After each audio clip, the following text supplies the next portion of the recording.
Got a lot of zucchini?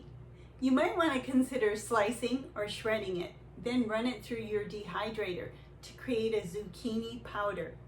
You can use this powder as a thickener for your soups and stews, or use it as zucchini flour, substituting part of your quick bread recipe with zucchini flour instead of actual flour. So if a recipe calls for a cup or two of flour, you might substitute a quarter cup or a third of a cup of zucchini powder just to amp that nutritional and fiber content in your recipe.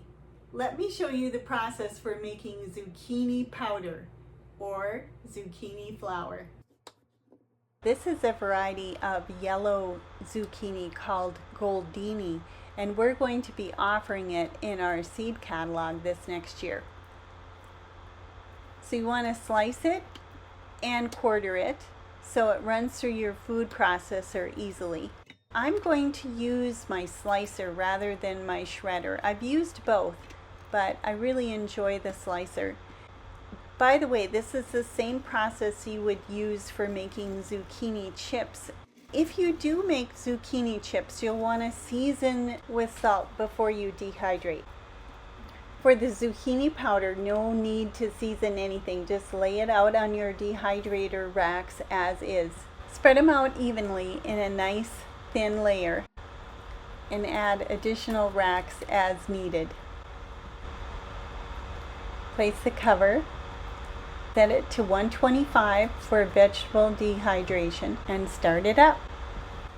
In this case, I ran the dehydrator for 24 hours and it was dry and crisp enough to remove. But depending on the maturity level of your zucchini and also how much rainfall you've had as of late, you may have to increase the dry time a little longer than that to get that nice crisp dryness.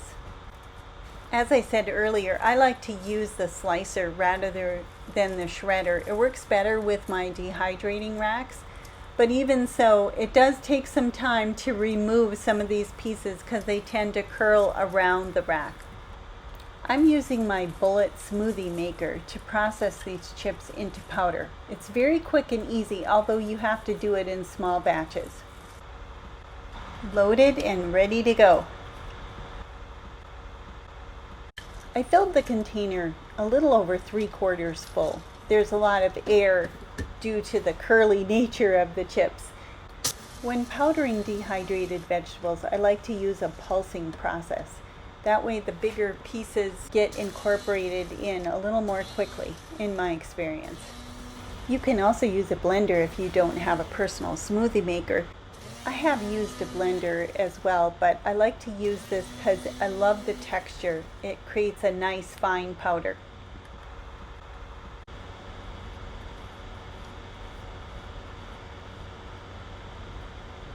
And there you have it.